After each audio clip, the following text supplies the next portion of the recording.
Hello fear seekers, and welcome back to the channel. If you're at all familiar with Native American folklore, you've no doubt heard of skinwalkers, medicine men that, through dark incantations and otherworldly bargains, have been given the gift of unnatural long life, the ability to perfectly imitate voices, and to change their shape at will. Today, we're going to be diving into some disturbing, allegedly true, Skinwalker horror stories. Now, it is a dream of mine to read subscriber horror stories someday. With that in mind, I'd ask that you subscribe to the channel and like the video so we can make that happen together. If you have any scary stories from your own life, feel free to submit them to the email in the description. I would be honored to read them. Now, without further ado, sit back, lock your doors and windows, and get ready to ferment your fears.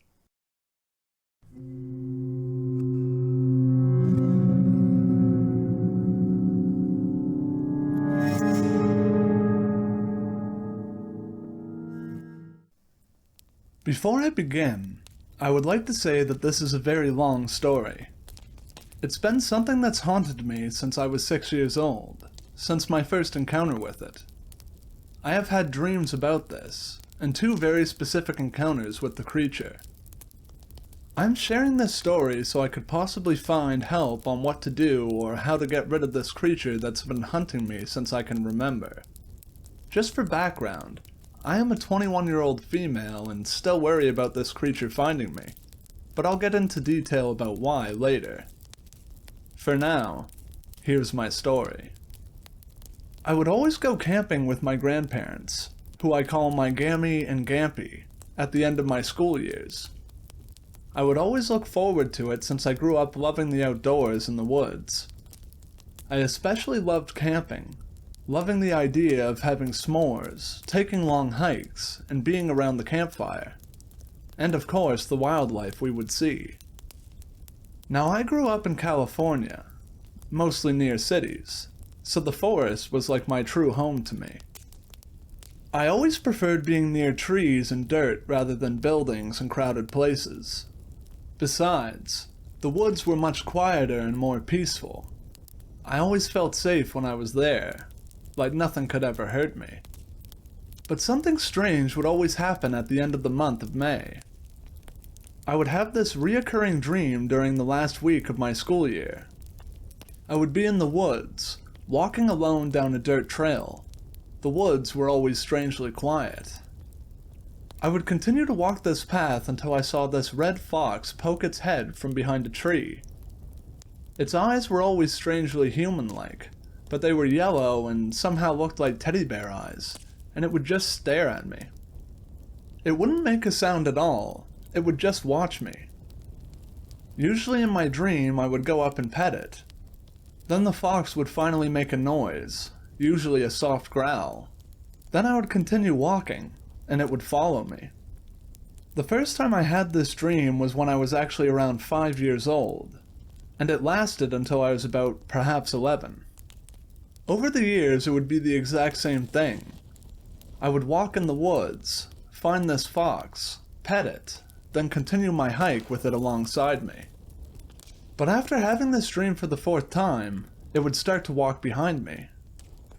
That's when I started to feel uneasy about this fox. I could hear it making odd noises, but every time I went back to look, it was just walking like nothing was wrong, even, somehow, giving me a smile. Sorry to go on about a dream, but I now believe that it was a warning of the creature. Now that the dream is out of the way, I can talk about my first true encounter.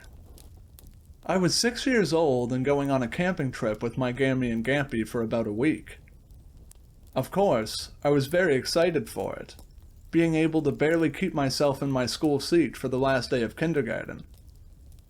They had picked me up right as the bell had rung and already had the camping trailer attached to my Gampy's truck.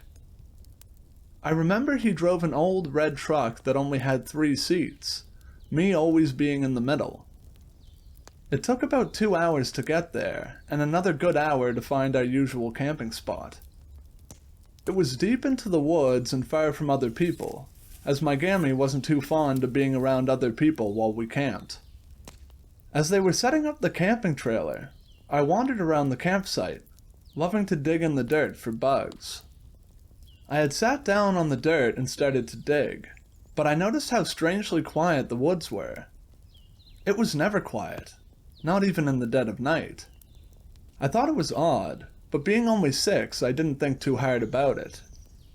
As I continued to dig for bugs, however, I thought I heard my gammy call for me. She would usually call me Sugar Booger, that being a nickname she gave me since I was born.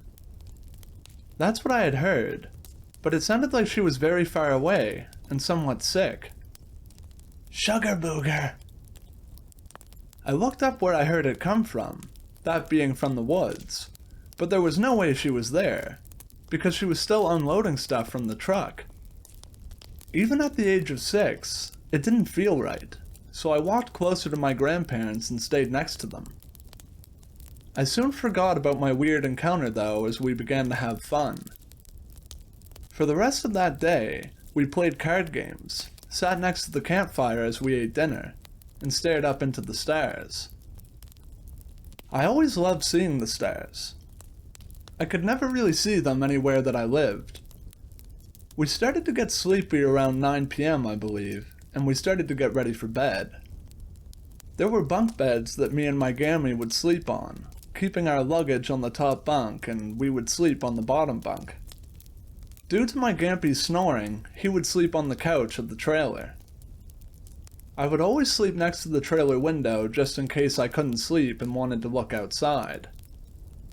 I fell asleep pretty quickly though, that being the last day of school and all. It was pretty exhausting. I remember waking up maybe hours later, it still being pitch black outside. It wasn't weird for me to wake up late in the night, since I always have had sleeping issues. I rolled onto my side trying to fall back asleep, until I heard, Sugar Booger! My eyes immediately shot open as I heard my nickname being spoken, but I knew it wasn't either of my grandparents. They were both asleep and never were known to sleep talk before. I started to feel this horrible feeling in my gut, like whatever I was hearing really wanted to hurt me. Even at the age of 6, I knew this wasn't normal. Then I started to hear tapping at the trailer window. It was soft, but loud enough for me to hear it. Tap, tap, tap. I just sat there, frozen in fear. I was trying to just brush it off as tree branches or rain, but I just knew that that wasn't it. I could tell that it was really someone or something tapping on the window. Then I decided to be brave and look. Big mistake. I pulled the curtain away to only peek, and all I saw were these large, yellow eyes. They seemed glassy, yet not entirely real. They looked like giant teddy bear eyes, but cold and unwelcoming. I remember in that moment I panicked, and quickly closed the curtain back up. I then hid under the blanket, that being the only thing I knew to do when I saw a monster. I could feel tears falling down my face. I had never been so terrified in my life. I just curled up into my Grammy's side and clung to her all night long. That damn tapping only getting louder and more persistent throughout the night. I don't remember falling asleep, but somehow I did. I do remember my Gampy waking me up around noon, saying how if I got up quick enough, we could still go fishing. I honestly didn't want to leave the trailer at all, terrified that whatever I saw the night before would be out there. I did eventually go outside, but I was constantly looking around, horrified that whatever saw me last night would get me. My Gammy immediately knew I was scared and pulled me into a hug when she saw me, asking what was wrong. I told her what I saw and heard, and surprisingly, she believed me. The next thing I knew, she was telling my Gampy that we were moving campsites. It took a bit to convince him, but he did eventually start to pack up and hook the trailer onto his truck. I was put into the truck so I could properly sleep, but I just couldn't. I kept feeling that I was being watched, thinking that every little noise was that thing I saw, that if I closed my eyes even for a second, it would get me. My gammy wasn't too far from me when I heard it again, but this time, it was my actual name. Aliyah! In that moment, I had never seen my gammy move so fast. She looked up into the bushes where we heard it, then to me. She then got in the truck with me and pulled me into a tight, protective hug. I began to cry all over again, telling her how I just wanted to go back home. That's when my Gampy got into the truck as well, and since I was sobbing so hard to the point I was coughing, he agreed we could go home.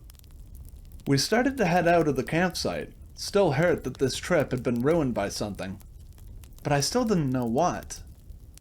That's when something in my head told me to look back. I slowly did so, feeling an ice-cold fear wash over me as I saw something. A red fox, sitting in the middle of the campsite, sitting there with large yellow eyes. The same red fox from my dream, somehow, curling its lips into an eerie smile. After that encounter, we never did go back to that campsite. We did continue to camp, but in more populated areas. I didn't tell my grandma what I saw, but she had told me to trust my gut. She knew that I was sensitive to certain entities, and that would help me if I trusted it. Now this would be the end of the story, but I'm afraid it isn't. There was one more encounter I had with the creature, and it was much more terrifying than the first time. The second encounter I had was when I was 17, many years later. By this time, I knew very well what a skinwalker was, and I was still very paranoid every time I went near wooded areas.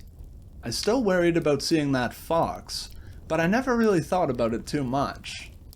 Me and my two younger siblings were staying at a relative's house for Christmas, them living way up into a mountain area. I think they were my great aunt and uncle, but I'm not sure. Where they lived, there was no service at all, so unless we hooked up onto their Wi-Fi, we had no phones. I didn't mind the house, still loving the woods no matter what had happened. Although at night, I hated how they didn't close the window curtains, making it easy for anything outside to see inside. But I did feel safe while inside the house, knowing that they wouldn't let anything hurt us kids. Luckily, it didn't snow where they lived, so we could go outside and run around. They also had this beautiful black lab, being about a year old, named Pam. She was very playful and normally wouldn't listen to anyone but my uncle. Although she was easily excitable, she was a good puppy. One of the days we were there, my little sister and our aunt went to the store for a nice girls' day. Although I'm a girl, I wanted to go hiking with my uncle and my little brother. We left pretty early since the hike we were doing was 4 hours of walking into town. It was a really chilly morning, but since we were doing so much walking, it felt great. We also decided to take Pam, it being a good way for her to get exercise and have some fun. About maybe an hour into our walk, I started to slow down a bit, wanting to enjoy the beautiful forest. It was so peaceful, I could have honestly stayed there. But as we continued to walk, I started to feel something odd. I noticed how quiet the forest had suddenly become, hearing only our footsteps and my brother talking to our uncle. Pam noticed it too, her ears going straight up and growling softly. I started to pick up my pace to get next to my brother, worried that possibly a coyote or mountain lion was nearby. I knew though that they wouldn't be out at this time, and even if they were, they didn't walk near the roads. My little brother was only 9 at that time, and being the oldest sibling, my natural instincts to protect him kicked in. My uncle noticed the silence as well, telling us to stay close to him and Pam, who was now next to me and still growling. I began to feel that horrible feeling again, that ice-cold fear I once felt when I was 6. I tried so hard not to think of the creature, but it was all I could worry about. I was scared. I felt like I was back to being that scared little 6-year-old girl again. I had to stop for a moment though, seeing my shoelace came undone. I quickly kneeled down to tie it back up, trying to hurry and just get out of there. That's when I heard it. Aliyah! In that moment, my heart dropped into my stomach. My eyes were widened and I could just feel myself start to shake all over from fear. It was right next to me. I heard it clear as day. I slowly turned my head, and there it was. That same red fox, still having those horrid yellow eyes and that same demented smile. Only this time, I saw it much more clearly. Its fur looked so matted and disgusting. The smell it had was like rotten, decaying flesh mixed with garbage. Its limbs were much too long for a normal fox, the back legs bending completely the wrong way. Those eyes were still the worst thing about it, but now they looked emptier than I had remembered. I wanted to scream, to run, to cry, but I just couldn't. I was frozen as I was, too scared to even blink. Then I heard it speak again. This time, however, it had mimicked my little brother's voice. Found you. Before anything else could happen, Pam suddenly jumped in front of me and started to bark like mad, snapping and growling so aggressively that it scared me out of my frozen trance. When I looked back, it was gone. I used that moment to run over to my brother and uncle, who didn't see what I saw as they were too far ahead now. But I heard my uncle start to pray and sing a song under his breath, keeping my brother and myself close to him. I was just too scared to even look back, so I just kept my eyes on the ground and refused to stop walking. Pam had stopped barking, but she was still loudly growling and never left my side as we continued our hike. My little brother was a bit worried, but he just thought it was a coyote. When we finally made it into town, my uncle had called our aunt and told her to pick us up, saying something about how it wasn't safe for us to walk back. Thankfully she did come and get us, but she was confused since we talked about that hike for days. On the car ride back, Pam never left me alone. She was right with me the entire time. She knew that thing was after me, and she protected me. I was very grateful that she was with us. Who knows what would have happened if she wasn't. When we got back to the house, I was talked to by my uncle and aunt. Once I told them what happened and what I saw, they had started to pray and check that all the locks were shut tight, my aunt putting something around the doors. I now believe it was probably ashes, but I never did find out. Unfortunately, this made our Christmas vacation cut short, as they were worried that I was not safe while still in the woods. We had to be taken home the next day, them making an excuse of how there was an emergency with a friend and that they had to help them out. I felt horrible that this Christmas was ruined, but once I did leave the woods, I truly felt safe again. Before they had to drive back home though, they told me that it wasn't my fault, and that luckily it didn't hurt me or the other kids. It did make me feel a bit better, but it still brought up a lot of questions and worries. It was still around. How? Why? What did it want with me? Does it want my skin? My soul? Was I just going to be tormented by this thing forever? I still don't have the answers to these questions, and that's what really scares me. Now, I've long since moved from California and I now live in Kentucky. I do live in woods, but so far, that thing hasn't found me. I know that seems very stupid on my part, but life had changed a lot when I was growing up. I was given no other option but to live somewhere else, and my grandpa in Kentucky was kind enough to let me live with him, so please don't call me an idiot for moving to the woods when I had no other choice. Anyways, while I am happy it hasn't found me, I'm still worried. Can it still find me? Is it still hunting me? I'm not close to anyone who truly knows how to get rid of this thing, And that's why I'm telling my story now, so I can possibly find help. So please, if there's anyone out there who does know, help me.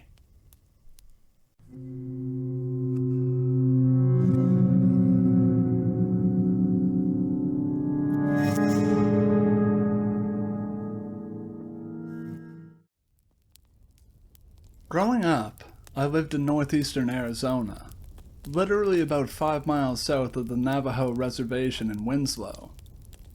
Naturally, being that close to the reservation, or the res, skinwalkers were a huge topic of conversation amongst the locals, and we all took it very seriously. Stories of personal experiences abounded. I was no different. Well, to start off my set of stories, I was about 9 or so. My family had gone camping in a little spot about 50 miles or so south of the town called Hart Canyon, near Wiggins Crossing if anyone is interested. We had been there all day, and I was extremely familiar with the area as we had camped there 20 or so times before. So my parents let me just wander about alone in the woods. This was back in the early 90s. Anyway, I had some G.I. Joes that I'd been playing with in the nearby creek, about 80 yards from our campsite. There were not other campers there with us. My mom had called me back to camp for dinner, so I left and ate. Played around camp for a while and realized that I'd forgotten my toys back at the creek. So I took a flashlight and headed back that way. I knew right where I had left them, so in no time I found them and grabbed them up. As I was squatted down to grab them on the edge of the water, a sudden urgency that I'd never felt before ran down my spine. I remember feeling frozen because of the fear, like the little boy on E.T. when the alien comes out of the field for the first time and he's trying to scream for his family. I looked up and pointed my flashlight to the other side of the creek, and about 10 yards down the way, I saw something. At first, I thought it was a deer, but it was standing up, so I thought it may be a bear. But it was too skinny and not enough poofy hair. It slunk behind a tree and peered out slightly at me. I seriously was too scared to move. I had just read a bit about Bigfoot for the first time. Since it wasn't really popular in my area, I thought for a long time that that's what I saw. I finally had seen enough to gather my wits and scram as fast as I could back to camp. I told my parents and they kind of dismissed it as my imagination, so I just stayed close the rest of the trip. About 2 years later, I was at my house. I had 2 dogs. They were outside dogs, lived their whole lives in my backyard. One night they went psycho, barking at first at something in the alley behind my house, then they both started whimpering. I had my window open slightly and one of my dogs straight up jumped up to the window, frantically chewed through the screen of the window, forced its way into the house, and would not leave the house for 3 days. Another time, when I was about 13, we used to play night games in the town. Mostly, there being nothing much else to do, we would walk around our neighborhood and act suspicious so the cops would come chase us around. We would run down the alleyways and hop into random folks' backyards to hide. Now, it was extremely common to see an intoxicated Navajo or Hopi in the alley, or the street, so it was no big deal to see one in the alley behind my house that night as we being 2 of my friends and myself, ran from a police car hot on our tail. We saw him plain as day standing in our way. We ran around him and jumped into the nearest yard to hide. We waited for the cop to pass us and hopped back out. Literally about 3 minutes went by. We ran back the way we came, and as we got to the point where the Indian had been, he was gone. In his place was a coyote sitting there watching us. We ran right past it, feet from it. And anyone who knows coyotes knows they will bail out way before you get close to them. This bugger held his ground and calmly sat and watched us run past him. We all freaked out and stayed inside for a month. My last experience was when I was about 15 or 16. My brother has a girlfriend that lived in a small community south of Winslow called Starlight Pines, about 25 miles-ish. Well, we went to go see her one day, and as we drove out, about 15 miles out, we saw an Indian guy standing on the side of the road, which was quite odd because the res was north of town and it was rare to see anyone on foot south of town because it's just desert and forest for literally 80 miles. Anyway, we see this guy. He looked normal enough. Flannel shirt, jeans. We got to our destination and hung out with my brother's girlfriend and her family well into the night when we decided to head back home. We hopped in his truck, a Chevy S10, and drove back the way we had came. In the same spot we saw the Indian dude, he was still there. I remember thinking, that dude is crazy standing out there all day and into the night. What's he doing? Right as we passed him, we hear a loud bang on the back of the truck. At first I thought we hit an animal, but I hadn't felt anything that we'd run over. I turned around and looked out the back window. My brother started to slow down, thinking there may be something wrong with the truck. In the brake lights, I see the Indian guy chasing after us. We are easily going 55 to 60 at this point as we were about to stop. The guy is in the road, mere feet behind us. I scream at my brother to not stop. Gun it, man! Gun it! He does, and being a Chevy S10, it had a speed governor on it at 80. 2 miles. 2 miles. This guy keeps up with us. We are seriously freaking out. I asked my brother, what if we don't make it back to town, or what about when we have to slow down once we get close? Those 2 miles seemed to stretch on forever. But I looked back, and he was gone. We got home, booked it into the house, and told our parents. Next morning, I get up to head somewhere and look at my brother's truck thinking about the night before. I wondered what the loud bang was just before we started getting chased. Inspecting the truck, I found a handprint smeared in the dust from about 2/3 over to the right, then smeared to the right taillight. I never went there again. Sorry it was long, but those are my experiences with what I'm convinced were skinwalkers.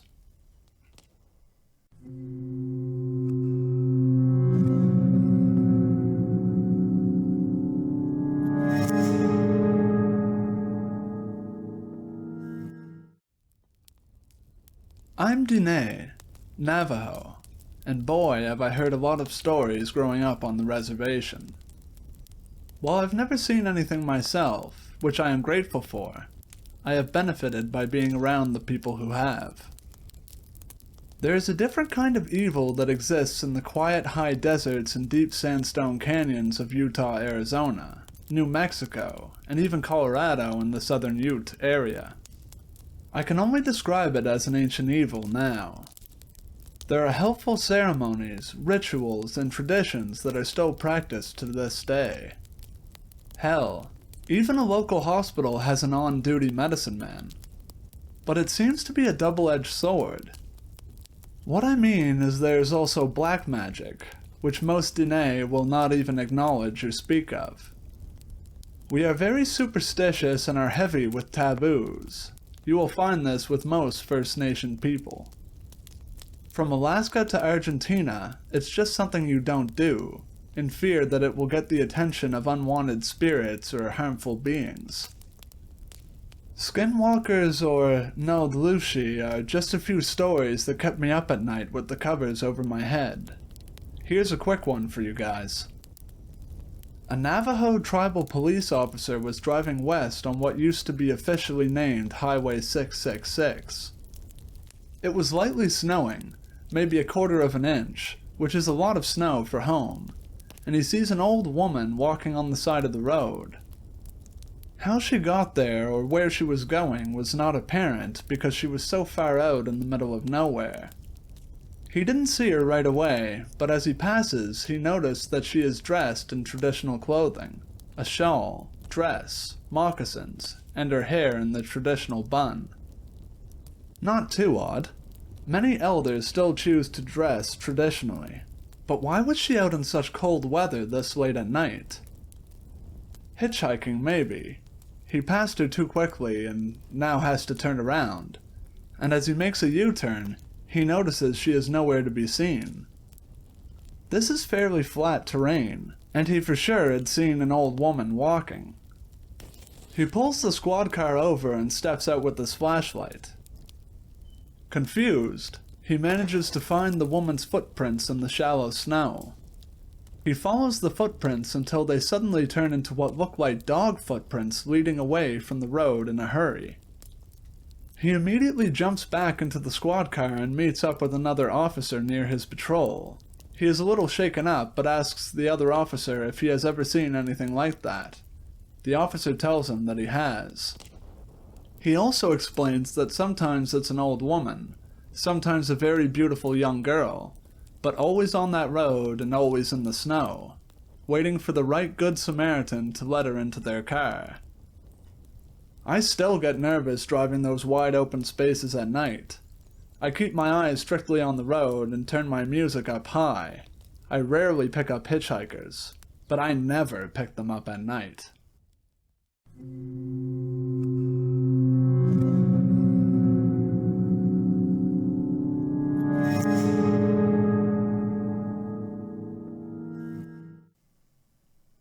Hey guys, glad to see you made it to the end of the video. Have you or someone you know ever had any run-ins with what you believe to be a skinwalker or other cryptids? Make sure to let me know in the comments below. If you liked the video, consider leaving a like and hitting that subscribe button. I post 3 times a week, so there will be no shortage of spooky content. As always, if you have any scary stories that you'd like to be told, be sure to send them in. Alright guys, that just about wraps up the video. Thank you for watching. I hope you enjoyed it. So long, Fear Seekers. I'll see you in the next video.